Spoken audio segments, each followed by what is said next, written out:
So Colin is the founding partner of Generation Investment Management, and himself, David Blood and Al Gore built the Generation Investment Management, a very successful firm from 2004. And before that, Colin actually worked at Sustainable Asset Management company in Zurich. So he's been in the sustainable investing for a very long time, and then he serves on the boards for non-for-profit organizations like Natural Bridge and Ocean Conservance. We invest in Just Climate, and then Dr. Chen just talked about the climate. Just I felt that I'm playing the tongue twist here, but we would like to hear Colin and on how Generation Investment Management come up with this idea of climate first investments, and what are the issues that these investments would address. And then, of course, we are part of the investor. And with that, Colin, the floor is yours. Thank you so much. And I apologize for interjecting, Anila, at the end of your event there. I apologize. I was really fascinated by what you were saying. But thank you for the opportunity. And thank you for your support. We have recently confirmed an investment into Generation's Just Climate platform from yourselves. So we greatly appreciate the support. And as Lan was saying, I'm one of the founding partners of Generation and have been involved in the sustainable investing landscape for a very long time. And Generation is almost 20 years old now. And Generation has always been trying to prove the investing case for sustainable investing. And I was really intrigued to hear the GSAM presentation earlier about the different incarnations and definitions of sustainability and ESG and impact. And I think, I was asked to just briefly talk about the journey that Generation has been on in terms of some of the strategic thinking behind why we launched Just Climate as a new investment business within Generation. And a lot of it points to a lot of the maturing of the ESG investing landscape. And I think what you are beginning to see, obviously, when we started Generation back in 2004, there weren't a lot of people doing socially responsible investing or sustainable investing. Many of the faith-based organizations were actually leading the way at that time in terms of negative screening, which really set the framework for a lot of this type of investing. But I think what has become quite clear recently, as the whole market has woken up to ESG, is there are increasing questions being asked about the effectiveness of ESG in actually delivering societal change. And I think people are beginning to realize, and there's a cynical side to this as well, of course, which is there's plenty of greenwashing in the market, which is very pernicious and very dangerous. And there's a lot of highly misleading conversation going on about what ESG should and shouldn't be doing in terms of societal impact.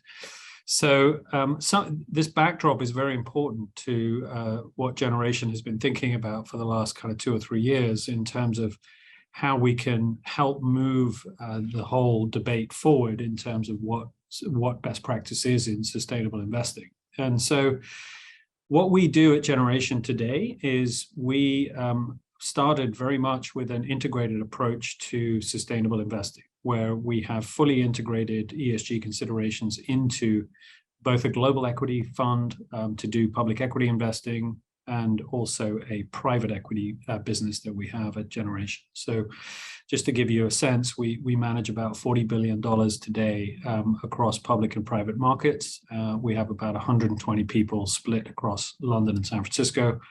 And, we've been obviously, some of the performance you may be aware of has led to, Generation being trusted by many institutional investors over the last 20 years of being in business. I think that the challenge, however, that we started to realize ourselves was that the impact side of what we and many others in the market were doing was not sufficient, in particular relative to basically every single 17 of the Sustainable Development Goals. The SDGs were set up to achieve certain societal outcomes, 17 of them by 2030.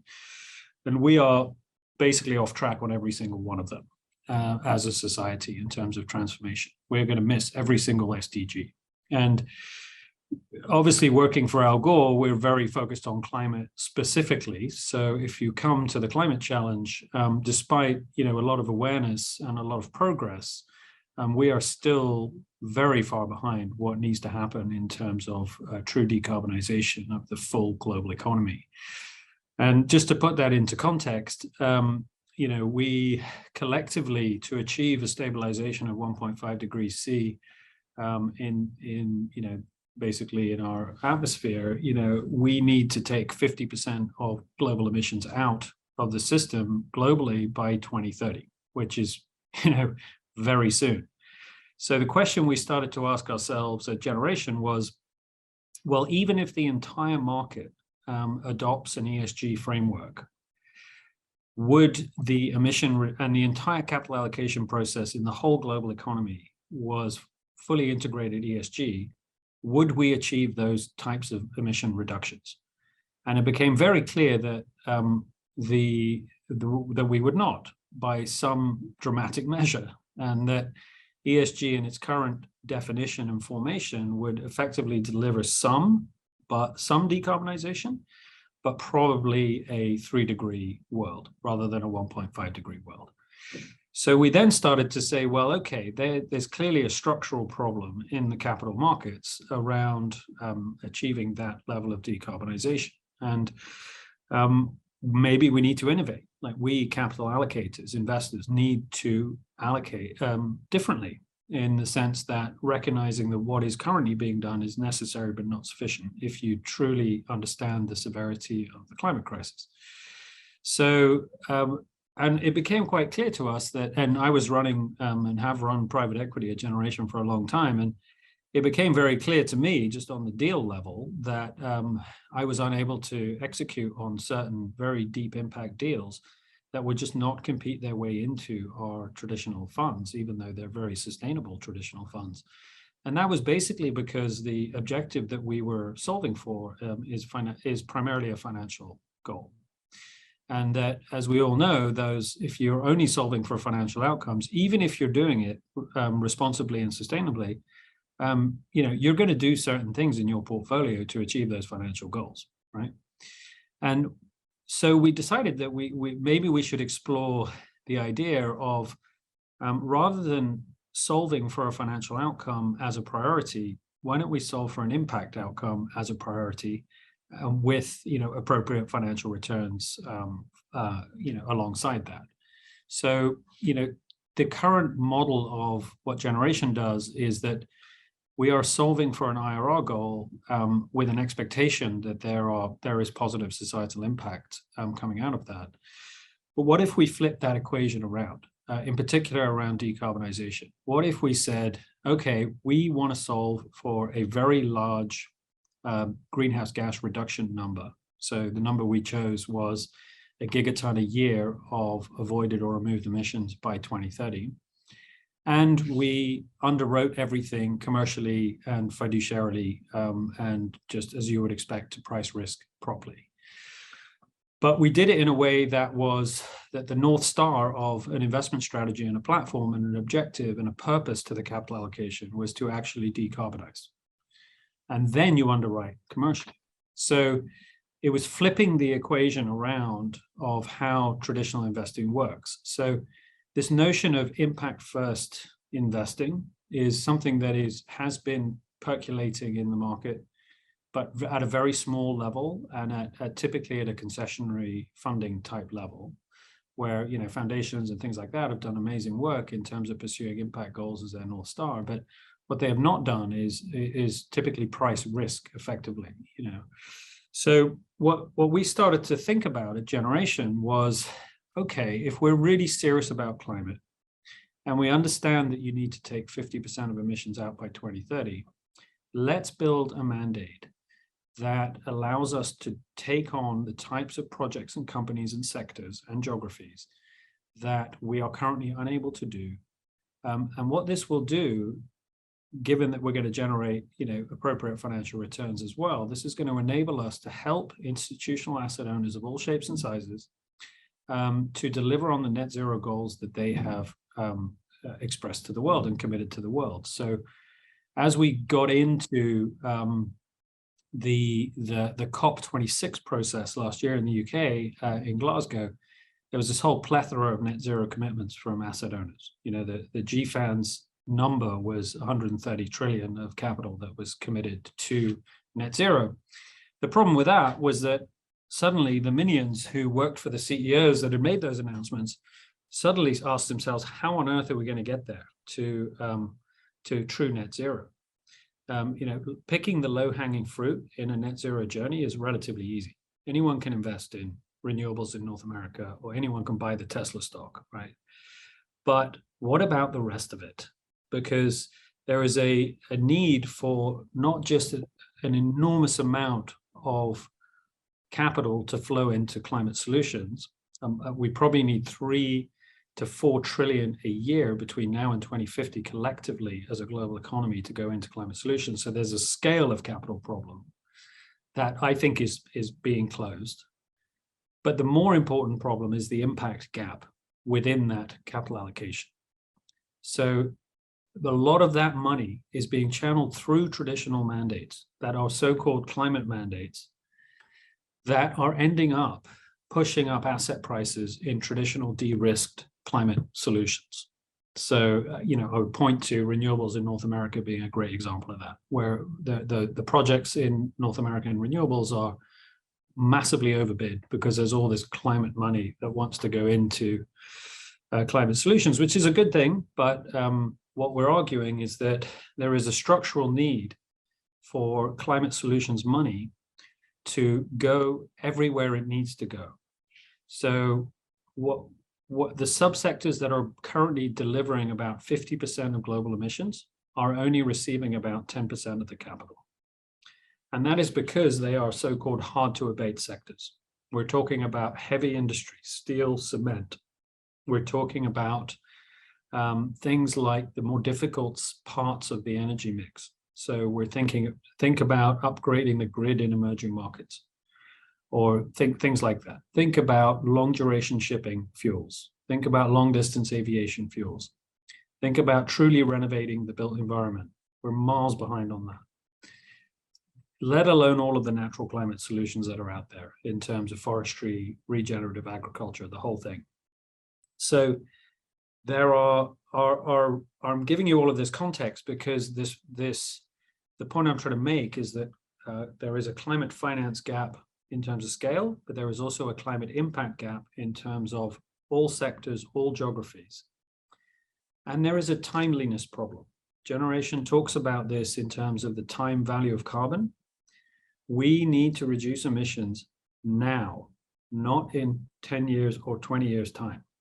So while a lot of investors will tell you they're doing climate tech, the problem with a lot of those investments is that their impact is only going to hit the market in terms of a climate relevant scale in the late 2030s or 2040s. So it's not all about venture capital. You actually need to focus in on timely deployment where decarbonization impact is actually going to happen in a relatively short amount of time. And so the gap that Just Climate is addressing is the deployment gap of climate solutions. So Al Gore talks about this a lot. We know how to decarbonize the world. We have the technologies. We know how to do it. You don't need a bunch of new breakthrough technology. We know how to do this. What we don't have is the rollout is not happening anywhere near quickly enough or anywhere near a scale that is relevant. And so to the climate. So as a consequence, we've created Just Climate to essentially focus in on both companies and projects that are deploying climate solutions to have a timely impact at a climate relevant scale while underwriting risk commercially. So just sort of backing up a second, this all ties into this need for authentic impact as a way to avoid greenwashing. So what I would say to you as an investment committee and as a trustee board is to make sure when you are anti-GSAM is look at and you kind of have this in your scoring system through GSAM's AIMS process, which obviously we're very close to and work very closely with GSAM and have a high degree of respect for them, is how authentic is the commitment to true impact. ESG is a very good way to optimize risk and return in a long-term investing process. That is, any sensible person will basically agree with that. The challenge now is there any impact coming out of that? So what Just Climate is trying to do is to help institutional asset owners deliver on authentic impact at scale. And so what we're doing is we've launched a new business within Generation. So this Just Climate is a Generation initiative that is fully funded by us. We started the work on this about 2.5, 3 years ago. It is fully staffed by Generation people and new people that we have recruited. Myself and David Blood, who's the senior partner of Generation, are the chairs of Just Climate. And basically, we're doing two things within Just Climate. The first is something called the Climate Assets Fund, which you are invested in, which is focusing in on industrial decarbonization. That strategy, which will close at around $1 billion of capital commitment, is focused in on companies and projects, so investing in company equity and project equity in hard-to-abate sectors and hard-to-abate geographies. And we have built a team to basically de-risk going into subsectors like steel and cement and aviation and shipping to really enable deep decarbonization. And we are focusing in on the timely deployment of hard assets in some of these difficult subsectors. The second thing, Just Climate is, and so there is a dedicated investment team focused on that. There are 30 people in Just Climate today that are focusing in on that. We are also working on a nature strategy, which we'll talk about more in the coming months. But we recruited two really important people to help run Just Climate. The first is the senior partner, whose name is Clara Barbie. Clara is famous for having just launched the International Sustainability Standards Board, which is effectively under IFRS, an aggregation of carbon accounting standards into a framework that will be adopted globally. And so she is truly a world expert on impact measurement and tracking. And she's a senior partner. The second person, who is the chief investment officer, is a guy called Sean Kingsbury, who set up and ran the UK Green Investment Bank, which effectively did the catalytic de-risking of the offshore wind industry in the UK in the early 2010s. So Sean and Clara are really the day-to-day leadership, with myself and David working very closely with them in terms of getting the platform going. And so we have made our first investment, which is in a gasification business that is in Sweden, that takes effectively wood waste and turns it into syngas, and also produces biochar. And what that does is effectively is a carbon negative solution to replacing natural gas in industrial heat processes.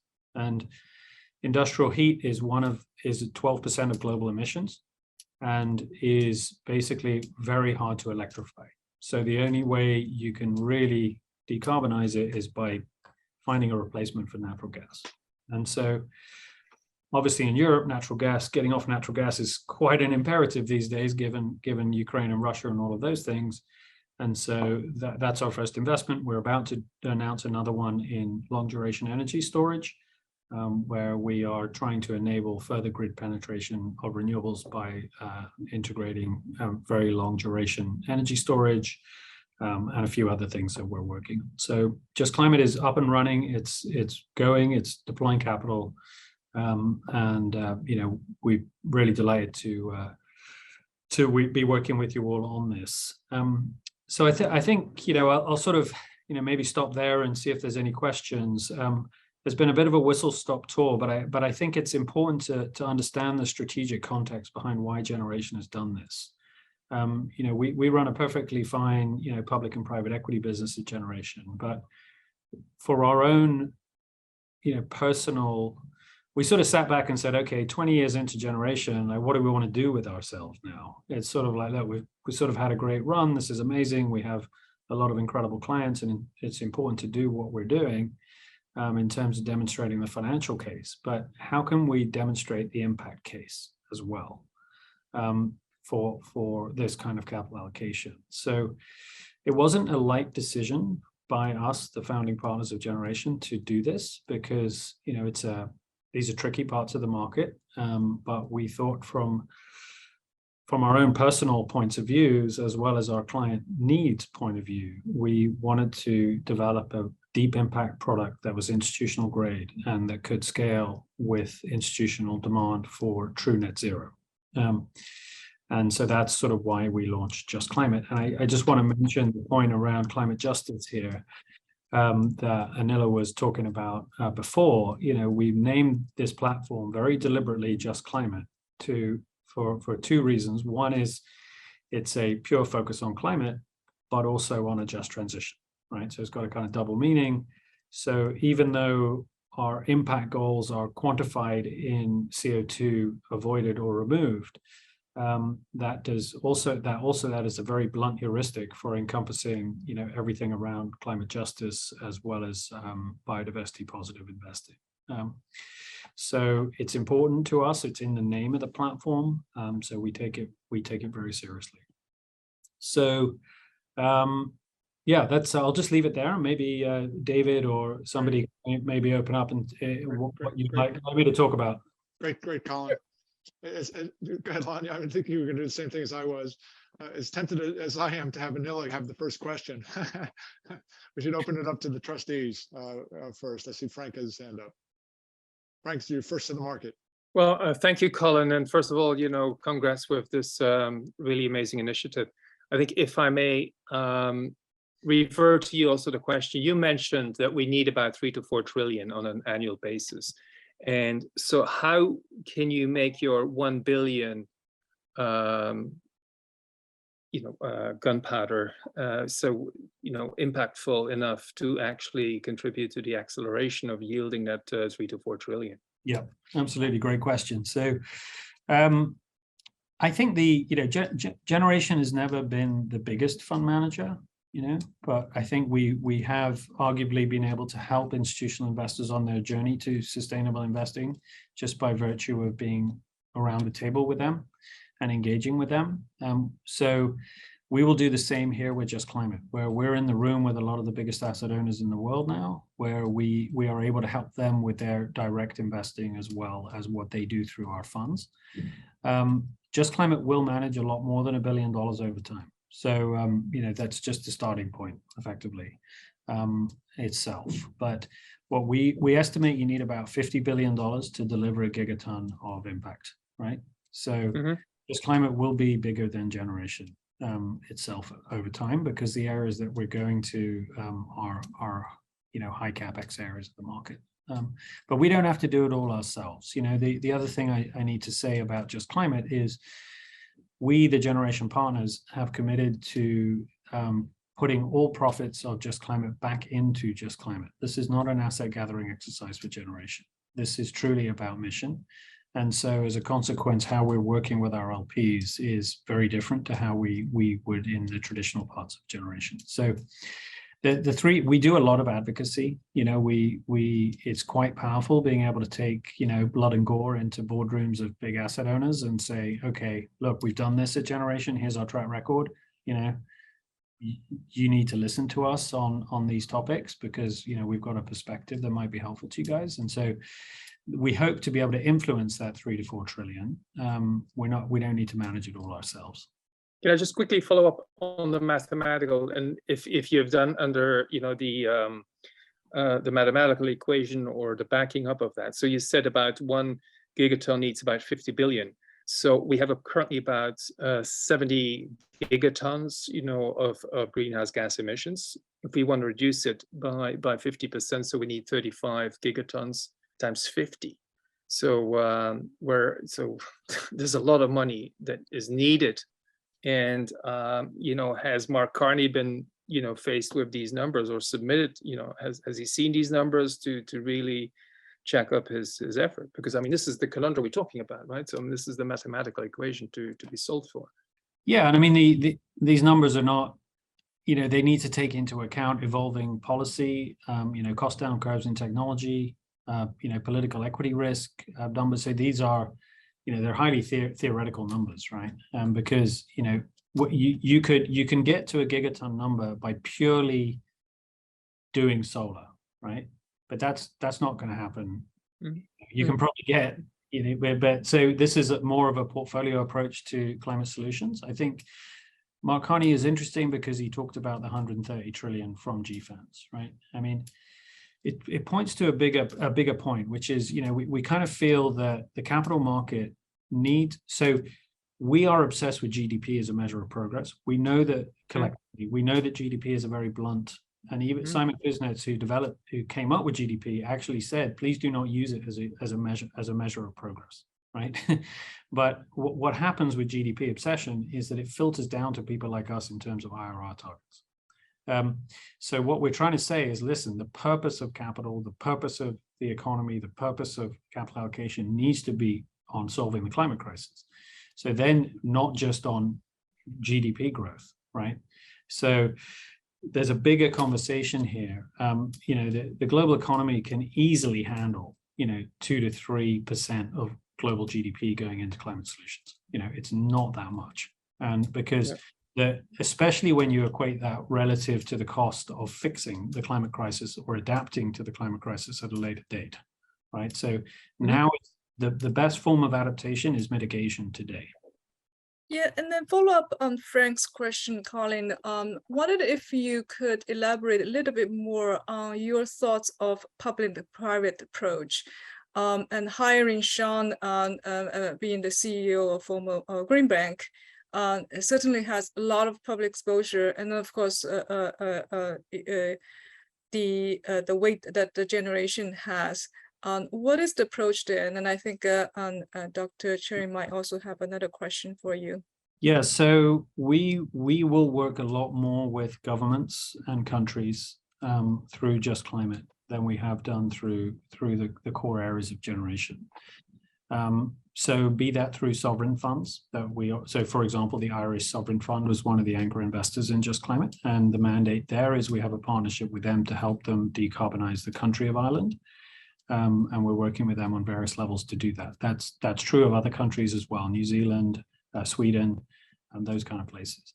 So in addition to that, I think you are seeing the governments are putting a lot more capital into climate solutions. So, not least the IRA that was just passed and was passing tomorrow, hopefully, the Inflation Reduction Act, which, is an epic level of, commitment. There is a $27 billion allocation to a green bank in the US that we will work closely with in that bill. And so you add that to the $180 billion greenhouse gas reduction fund that is in Germany, and et cetera, et cetera. The list goes on. So we will work with the EU, the IMF, the DFI community, the US government, and all of these to basically put private capital together with public capital. I think where this is particularly relevant is in de-risking emerging markets around political risk insurance and how to do first loss in emerging markets. So we're going to be doing quite a bit of that as well. So I think what's interesting here is that there's a recognition that you can't just have a bunch of funds that are investing in climate stuff. That only takes you so far. You actually need to create new forms of capital that are now allow you to do blended finance vehicles or allows you to do untraditional types of things, which makes sense if your North Star is decarbonization. They don't neatly fit into asset allocation buckets necessarily, which makes it more difficult for traditional institutional investors, but it is what is needed for the climate. So we have built a team of people who have experience of working with public money, which we are putting together with people who have experience of dealing with traditional financial fiduciary investors. So it's a bit of a, this is why we have 30 people in Just Climate, because there's a head of partnerships, there's a head of climate finance, there's a head of capital markets, these are not just deal makers. These are actually people who can co-create structures with different players in the market. George and Joel, I see your hands up. This is George, and actually my question was for Anila, one or perhaps two, but it's definitely related to the work that what you just spoke of, Colin. Anila, you mentioned carbon use, or I would call carbon abuse, by the 1% of the wealthiest population. I guess my question around that, and I'm sure you put some thought into it, it strikes me that the end result of that, the effect of that, regardless of who created it, may be not a 1% versus 99% effect, but it may be broadly affecting us all. If you have any comments on that. And then the second thing I wanted to ask was, when you're talking about air pollution and improved air quality, and you mentioned the cost effectiveness or lack of cost effectiveness, what came to mind for me was sort of this whole thing of the commons and the corporate or private sector basically not responsible for what happens with the fallout or the effects having to be picked up by the public. And perhaps you've got some comments or thoughts on that as well. Sadly, my comments are going to be depressing. We really are faced at a crossroads, and as much as we human beings are innovative, we have to confront a global situation where we have known for quite a long time that whether it's the small islands or whether it's the large countries across the world, that inequity piece that's built in, where the issue of per capita emissions and or carbon intensity is not easily it's something that layers upon other existing inequities. So how are we going to solve, on one hand, the point that Frank made and Colin has just very ambitiously put out, the reduction of greenhouse gas emissions alongside that health and public neglect piece in terms of short-term climate pollutants, and that is a huge challenge, one that the UN has preferred to avoid. And so, Colin, I appreciate the fact that you said we're not on target to meet any of the SDGs. The needle has not moved on access to clean energy for the poor. The needle is moving on fantastic battery storage opportunities. It's moving on green aviation, but it has not moved for poor people adequately. That's the sad and tragic reality. Two questions here. One related. One is the kind of the role of China. Obviously, is a very, very big player in the world economy, and its recent position to pull back from discussions with the broader international community about climate change, particularly the United States. And then secondly, the whole movement now toward deglobalization, and will that have an impact as well? So those are two areas just to discuss, and that's for both Anila and Colin. Look, I mean, I think China is doing a lot of very interesting things domestically on low carbon. They are the biggest solar market, they're the biggest wind market. They've put more high-speed rail in than anybody else, et cetera, right? So, but I do think that it is not a great story when it comes to global cooperation around the climate commitments. I think it is very likely that COP27, which is coming up in Sharm el-Sheikh in November and December in Egypt, is going to be very difficult because of where US-China relations are right now, which is in a very, very difficult place. And the whole climate agreement globally depends on the US and China relationship. And so while the Inflation Reduction Act is a huge positive in terms of getting the US back to the table in terms of climate leadership on a policy level, it's certainly very hard to see how we're going to get to any sort of global agreement, which is, it is the classic tragedy of the commons, and you do need global cooperation. And I think it's very hard to see that needle being threaded. This lack of this deglobalization, I think, is on the one hand, again, a very positive thing, because localization actually reduces emissions, and you also build a much more resilient, society with hyper localization. But this is a global problem that requires global collaboration. So it's going to be hard. I mean, yeah. So I think China saw when the past few years of when the US stepped back from its leadership on climate over the last 5-6 years, China definitely used that as an opportunity to assert its leadership in climate negotiations, and did a very good job in that, and saw that as a window of opportunity to build credibility for China's climate credentials.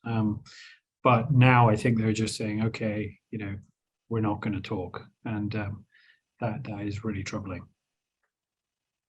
I'm afraid that's not a positive story. I would agree with Colin. The other interesting take on this is that countries like Brazil, South Africa, and India also hold sway. And with really the change happened in Copenhagen, where you saw countries, the Brazil, the basic countries, recognize their role.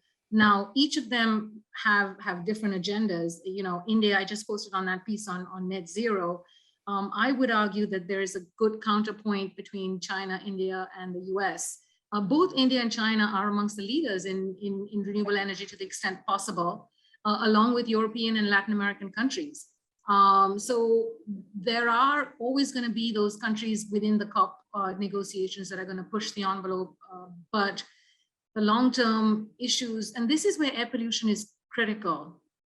Air pollution is something that's very national, and you're seeing that political dynamic change in India, where India's historically always resisted attempts to engage, but because air pollution becomes a public health issue, you have no choice. And because of the nature of what's happening with short-term pollution, short-term climate pollutants, it impacts food security, water security, all those things that ultimately will result in human loss and devastation of a scale that's unprecedented.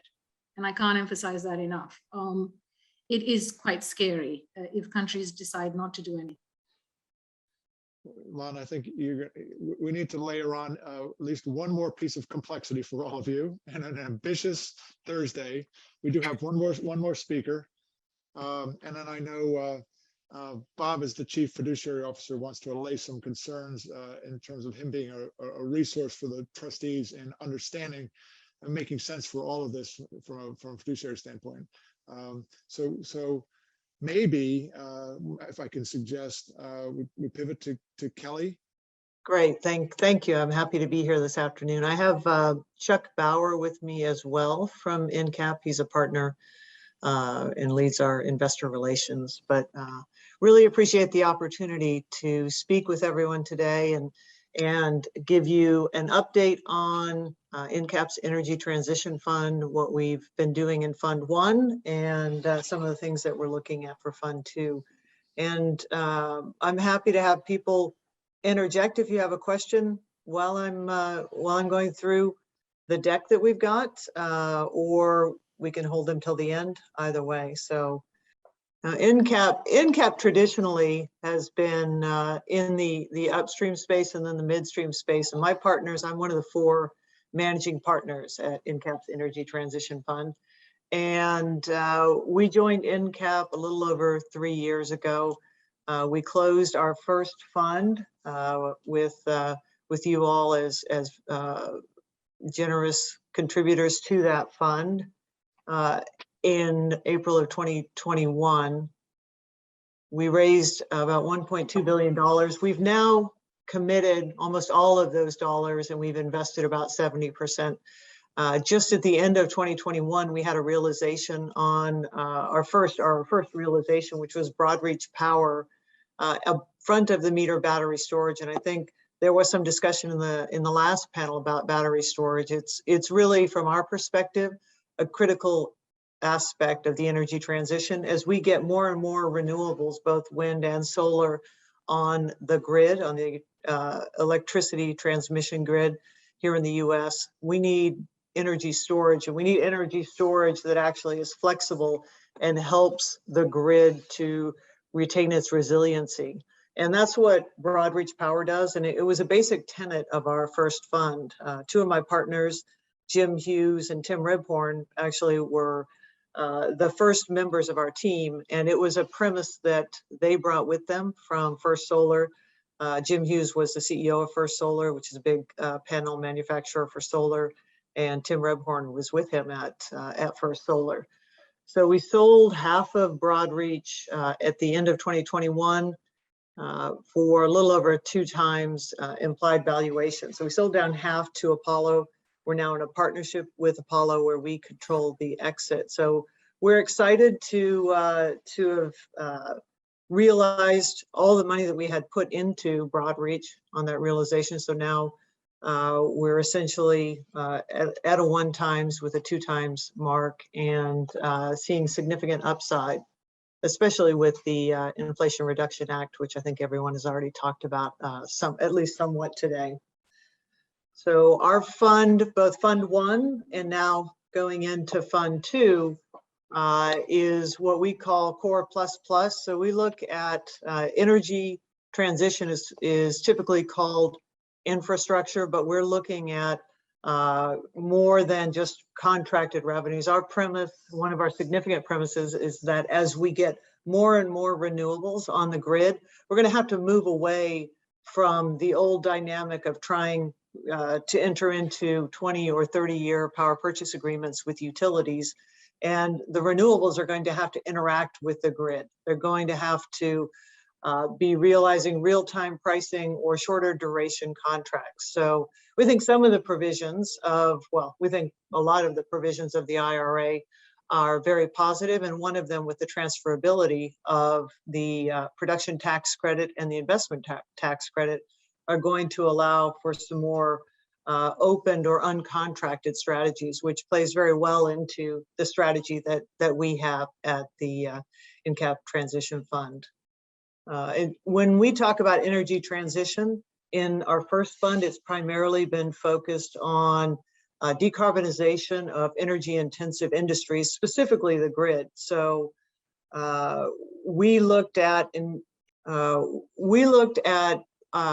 investments in startup size companies. So our sweet spot at right now, we're a $1.2 billion fund.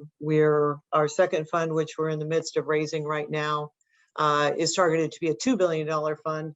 We are the private equity fund that actually starts up and creates these businesses, and then we sell to very large funds, the $15 billion funds. And the reason we think that we're strategically good at that is because of the makeup of my partners and I. So we've all known each other for 20, 25 years.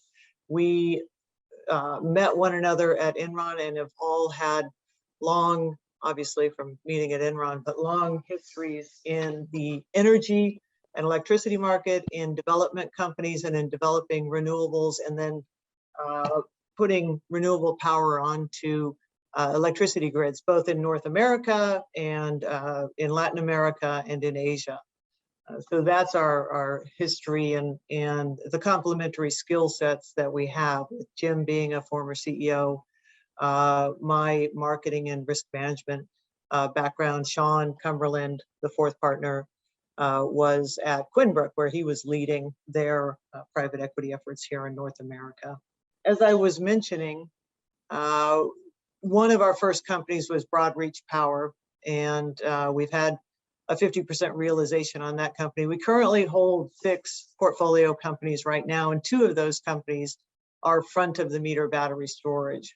And inherent in that business is the need to have a core capability to actually optimize the storage. So they're not just coupled at a DC level behind a solar plant where the solar facility injects excess power into the storage, but rather they sit on the grid and they help the grid support itself when the regulation or the frequency is having problems. So they provide what's called ancillary services in the power market, responsive reserve services, et cetera. And then if you look at markets like California, where you have extreme solar penetration and some of that being uncontrollable. All the solar on people's rooftops are typically not controllable by anyone. So when the sun goes down, the grid has significant problems, or can have problems, because there's not enough electricity, other electricity, or what they call inertia spinning. And our storage is the aspect of the grid that's going to facilitate more and more penetration of intermittent resources like solar and wind. So we invested pretty heavily in our first fund in front of the meter battery storage with our Jupiter Power and Broadreach assets. And then another significant investment that we have is Catalyze, which is a distributed CNI solar and battery storage. So essentially going to REITs and big box type stores and putting storage on, not storage, solar on their rooftops or ground mounting next to the facility, so that they can remove themselves from the grid, except for extreme circumstances where they might need to pull power from the grid. So those entities become self-sufficient. And by including storage with the solar that Catalyze deploys, they're able to store so that when solar is not generating, they can actually self-generate at night. And oftentimes for those facilities, the need for power is much less at night because they're more filled with occupants during the daytime. And then we did two other companies that were more traditional, solar and wind, because we think with the amount of solar and wind that are going to be needed, given the goals both on a state, national and global level, that there's continued need for smart development on the solar and wind side. And one of our most recent investments that we're pretty excited about, we're very excited about, is called Arbor Renewable Gas. And they are actually taking bio waste, so it's strappings from plantations, so tree plantations. It's sustainable fuel because strappings and everything they need to do to keep those plantations going to create, ultimately create the wood, is a sustainable fuel.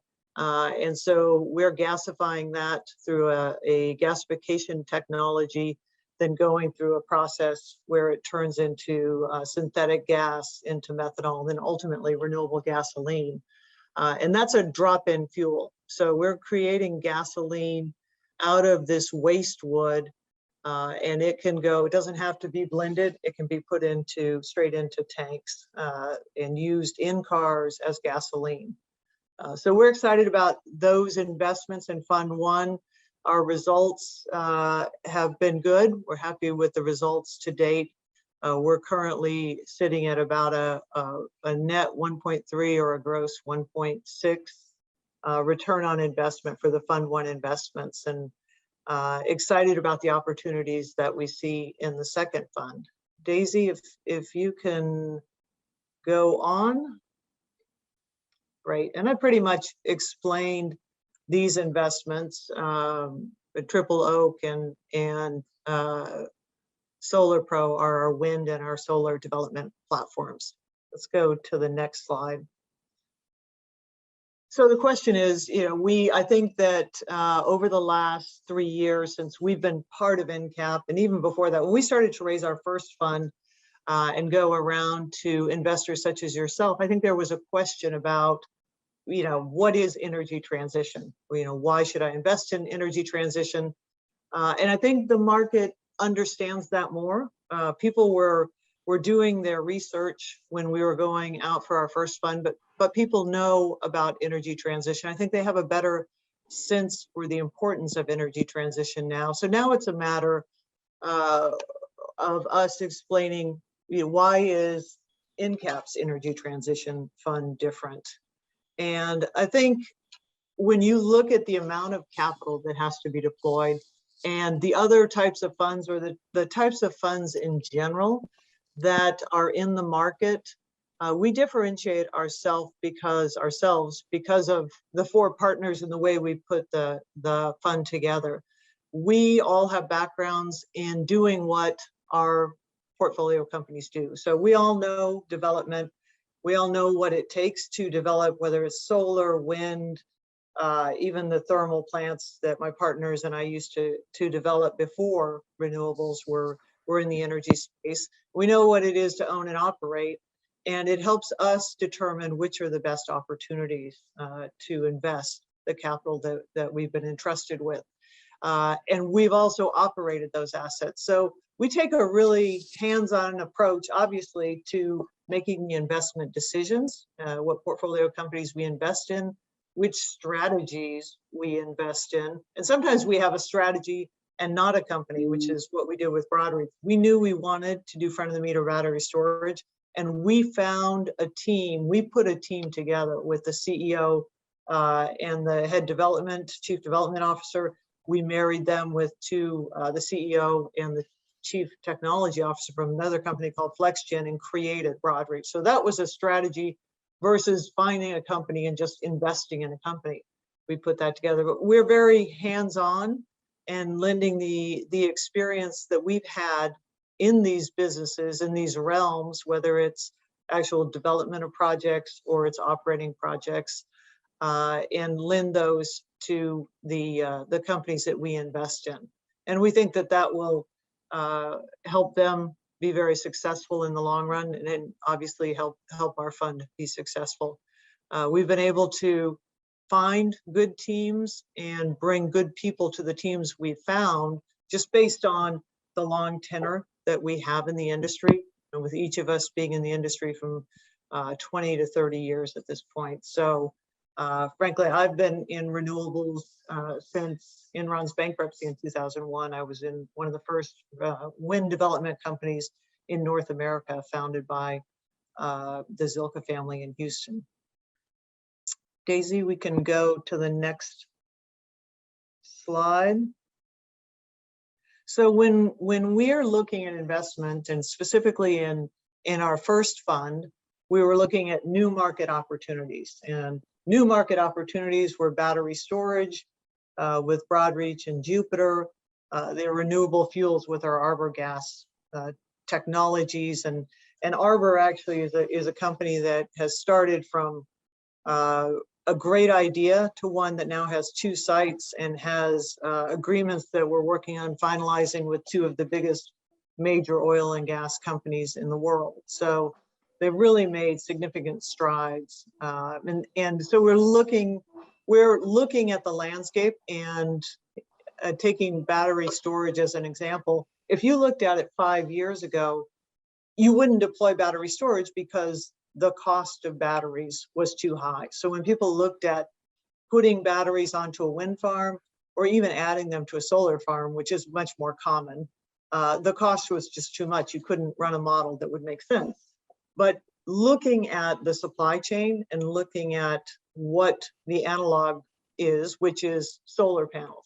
So we saw that the price of the batteries are going to come down, and a lot of that has to do with electric vehicles. So the more and more electric vehicles are deployed, the bigger the factories have gotten, the more efficient the processes have gotten, and the less expensive the batteries have gotten. So they went down in a very steep incline, or decline rather. Now we've seen some bottoming out of that recently with COVID and supply chain. So we saw a plateau where that price had gone down significantly, and then it stopped. We've seen some of the lithium and other necessary minerals and components of the batteries go up in price. So we're seeing a bit of a plateau. We do think that that comes down again as we see the factories picking back up and the ease with which they're able to add capacity to the factories. So we still see that as a significant opportunity in both the short and the longer run. And then in our first fund, we looked at existing. So solar, I guess we call it existing with a twist. So solar for us was looking at the Texas market and deploying solar where others had gone. But our view is that you don't always have to contract the output of the solar facility. With a zero marginal cost, we know that we will get return of capital. And so we're looking at the return on capital that we'll get from the investment. So it's a matter of time when you don't have an input cost. If you have a thermal unit and you have to cycle natural gas through the unit, you can lose all your money in something like that. With solar, it's intermittent, you run it. And so it's a matter of, from our perspective, not selling down to the lowest return possible, but rather being opportunistic in the way that we would hedge the asset in the market, but not having to enter into necessarily a long-term offtake arrangement. And so we've focused on Texas specifically because we still think there's a big opportunity for solar in Texas. And then on the wind side, we specifically looked at wind and the fact that so many development companies out there in the market now have shifted their focus from wind to solar. And they did that, frankly, because solar is easier. Wind is a hard development process. Wind requires the gathering of data, wind data, for 3 to 5 or possibly more years. It's more technical in the way you deploy the wind turbines themselves. And so people saw the ease with which they could deploy solar. They moved their development focus to solar and away from wind. And so we saw that niche, that wind was still going to be very important, especially as we look at greater and greater penetration of renewables. You can't do it all with solar. You need to add battery storage, you need to add wind to that mix. So we created a platform basically from whole cloth with the lead developer from Avangrid's business, with whom I'd done several deals in the past, and he's created a team of 15 people, and they've now got 3,000 megawatts of projects they're working on, and they're actually in the midst of selling the first wind farm that they've developed. So very excited about them, and now we're getting actually inbounds from some of the major energy companies that have interest in a wind platform now. So those opportunities have been very exciting for us in the first fund, and we're happy with their progress to date. Kelly, I was wondering if you could maybe share with us some of the areas that you're looking into for Fund 2. So, I know wind is one of the areas, but if you could elaborate a little bit on some new areas that you haven't invested in yet. Absolutely. I think, yeah, that's a great segue, because I think if we look at the next slide, Daisy, cue to Daisy, what we're looking at and thank you for the question, is more of the same to some extent. So solar, wind, battery storage. We're actually focused right now on putting together we're calling it a renewable major, if you will. So we want to combine solar, wind, and battery storage in one platform, but we want to include the capability to optimize the revenue streams from those assets together. So what we've seen and what we've learned as we've grown Broadreach and Jupiter is that having an optimization, you can call it a trading function, you can call it optimization, but having a group that's looking at what is the highest and best use for my asset and what products should I be selling? Is it ancillary services? Is it short-term hedges? Is it longer-term hedges? Is it selling in the day ahead or the real time, or marrying my front of the meter battery storage with a solar or wind asset and selling something to a data center on a more firm fixed shape contract? So we see a lot of opportunity in that, and we're planning right now as we go for our first close, which we're expecting at the end of September, to go ahead and stand up this first portfolio company. I think in combination with that, the renewable fuels continues to be a big interest to us, and we're looking at an incremental commitment to the Arbor company, the Arbor Renewables Gasoline Company from Fund 2. We're actually working with a company right now. It's an opportunity, so we haven't closed on it yet, but they actually take hydrogen that is created in chemical processes, and then they have the capability to clean that hydrogen up and sell it as clean hydrogen. And so we think that that is a very unique opportunity, and that's all in the context of selling to highly energy intensive chemical plants. That's the type of opportunity we're looking at. And you're going to see a lot of carbon, a lot more on the energy transition front around carbon capture and sequestration. The Inflation Reduction Act includes a step up in the tax credit for that. It used to be $50 a metric ton. It's now $85 a metric ton. We were looking at carbon capture and sequestration before the bill, and now it makes even more sense. So, and that's only if you capture it and store it in a long-term sequestration cavern. But we see several of those, and our companies are in discussion with several of those caverns currently. So there's a lot going on in that space, as well as we're looking at a platform now, an potential investment in it's an electronic trading. It's electronic trading of carbon as well as offtake arrangements. So to facilitate matching up buyers and sellers of wind and solar. So just to make it, if you look around and you'll see headlines all the time with Google and Facebook and Netflix and all these corporates that are wanting to have renewable power. They want to reduce their carbon footprint from their activities on the electric consumption. So, oh, go ahead. If I may, Kelly. Yeah.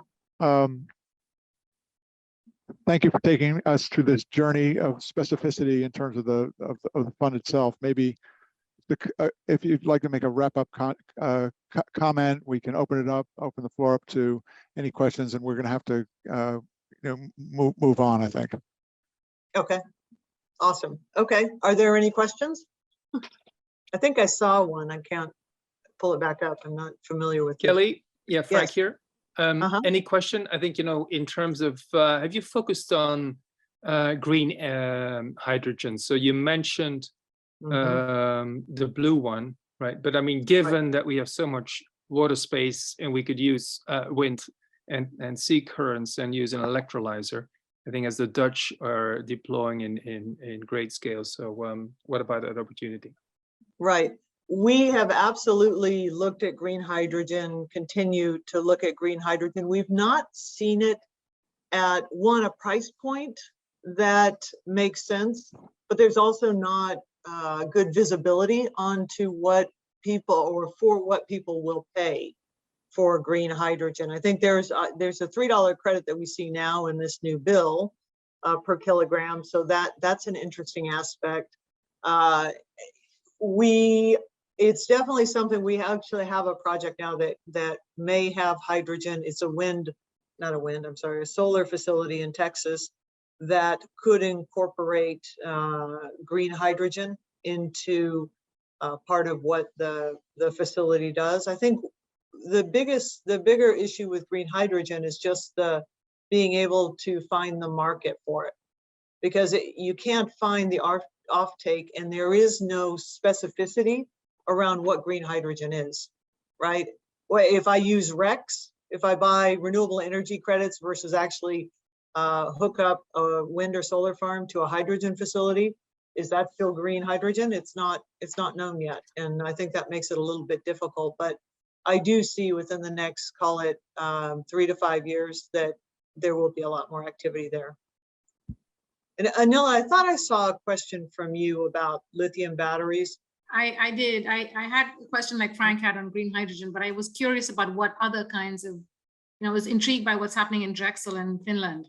With regard to batteries, or? Yeah, batteries storage. There was, I just posted it on the chat section. Didn't want to take your time on. Yeah, I was just going to say, we look at all types of technologies, because I think lithium is a precious metal chemical, I think, however you would define it. And it will ebb and flow in price. And there are flow technologies, there's solid state.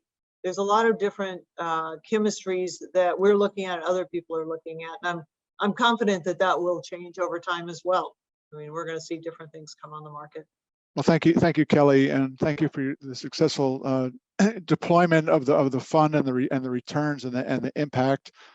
and giving the investment committee and other trustees a taste of what we get to see as investment staff in our due diligence and ongoing. So much appreciated, and I think you also appreciate the limitations of Zoom, where we've been sitting for 3.5 hours, and I can't do any sort of magic orchestration or body language. But I think the committee and staff really appreciate your terrific presentation, and again a taste of what we get to experience. So I know, George, we probably have a couple of wrap-up items. And as I mentioned before, I think Bob just wanted to get a couple of cents in about how he'll help guide the trustees in terms of their fiduciary role, going forward. I think we, Paul Koppel was speaking to the trustees. Well, that's not really his job.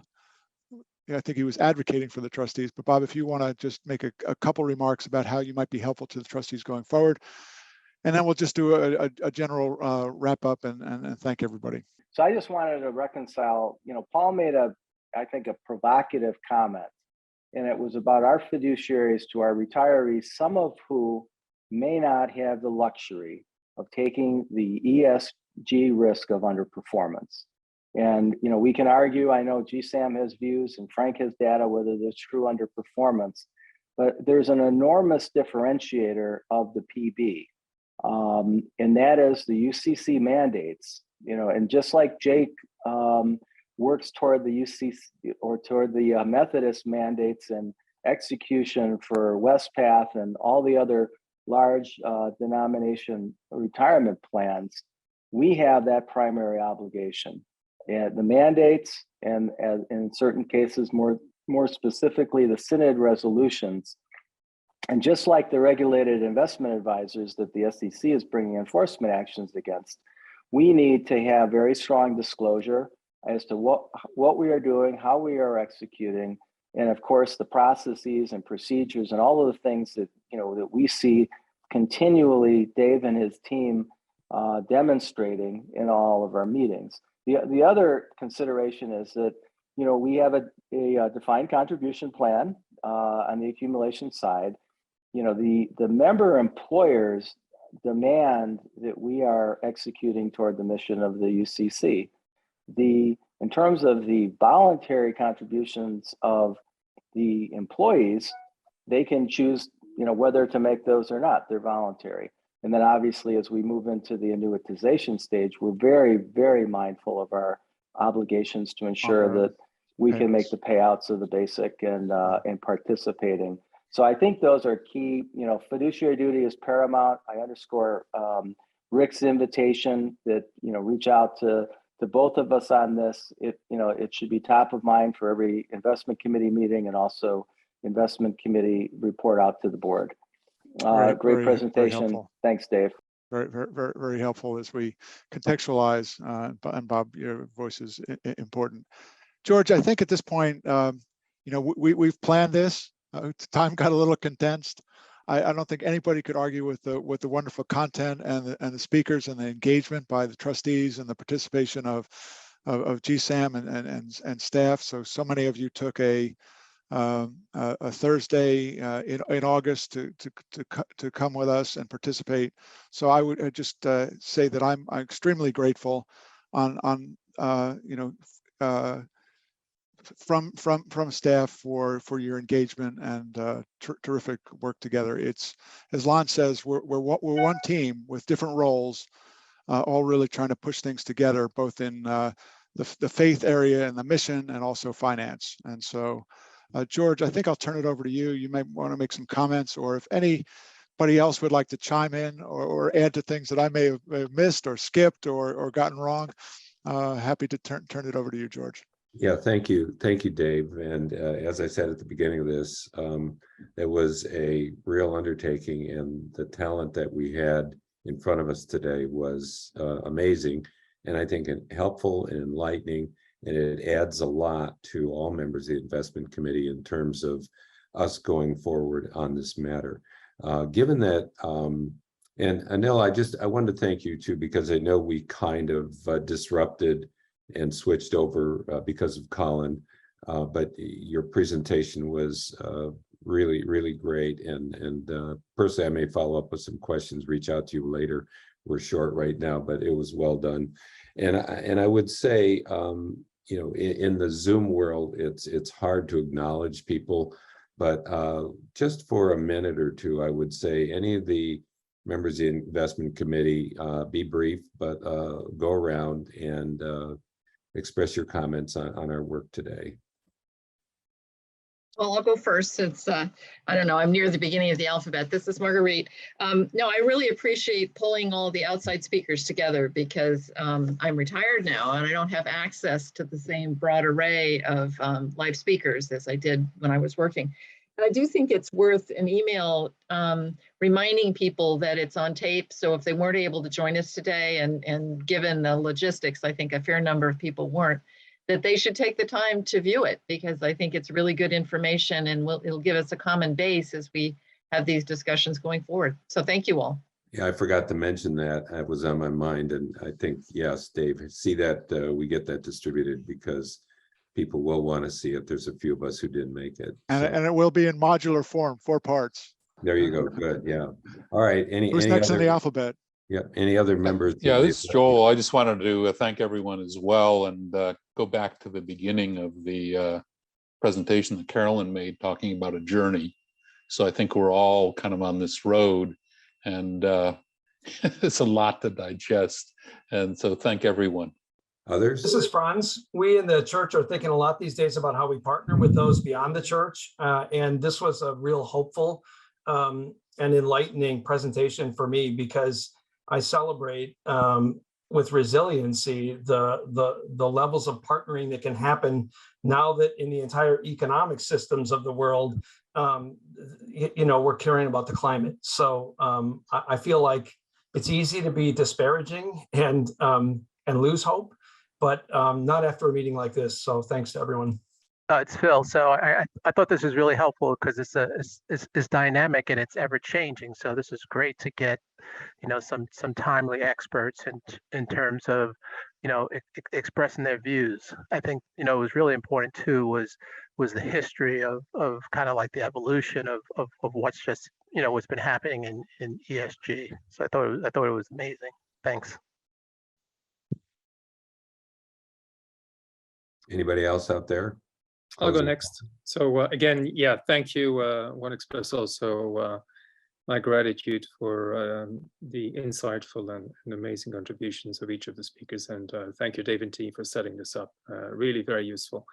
I just would like to conclude, and again, I don't say this lightly, we are faced with a planetary emergency. So we're not managing for a crisis, we're managing for a catastrophe, right? So I think it's and so that's, you know, a major kind of element to the extent, of course, that we do need a reminder. But maybe my second point is maybe that we should give some time and some thought to establishing our investment theory, right? So what is our going forward and giving those kind of challenges, you know, that we're faced with? What is going to be our ongoing investment, you know, theory? And so for that, I would give, like, you know, 5 sectors. And I think, you know, please, I mean, don't judge me on those, but I think these are just ideas. So if our main themes would be to focus on, you know, decarbonization, both from an energy and a heating perspective. And so any investment or allocation of capital to those kind of efforts. Then also, I think what we have not spoken about is sustainable food and regenerative agriculture. So regenerative agriculture is moving away from fossil fuel, you know, based ingredients, and we see increased in yields using and applying regenerative kind of agriculture. And there's a recent book out, and I'll send a link subsequently, by George Monbiot on regenesis, you know, which is really, really insightful. Thirdly, I would say water management. Again, it was brought home to us by George, but I think to the extent it was needed. Fourthly, I would also include inequality and inclusion and injustice. I mean, these are elements, you know, that we should be keep on focusing on. And fifthly, I would say, you know, more on the climate technology, more, this is, you know, venture capitalists. I think we should also allocate some element to capital at risk, but, you know, that should contribute to those elements. Again, yeah, these are thoughts, you know, just for consideration. I mean, don't, you know, take them as Frank, a really, really interesting, I'm into synchronicity, a bit. One of the interesting bookends here is the person who got us started on this journey was a friend of a guy named Jim Antal, who was the conference minister from Massachusetts, who brought Bill McKibben, who is, I think, one of your colleagues at Middlebury. Yes, he is. To encourage the denomination to explore their investments in fossil fuels. And so last year, we brought Jim Antal in again in 2014, 13, I guess it was, at the General Synod, who was the big proponent. And one of the really cool items here is that back in 2013-14, there really was not the talent on the investing side to be able to provide the tools so that we could invest as pensioners. And now you see the strategies that have emerged over time, both in terms of ESG and in terms of impact that are available to us. And it's a matter for us to be pointed in the right direction and then locate those investments that'll be helpful to the triple bottom line. Thank you. I just want to tip of the hat also for the work that was undertaken by Caroline and Lan. I think in this, the screening, I think I haven't seen this before. So tip of the hat, I mean, in terms of this kind of advance that is being made, because this is very useful to your point, to really take intelligently decisions going forward.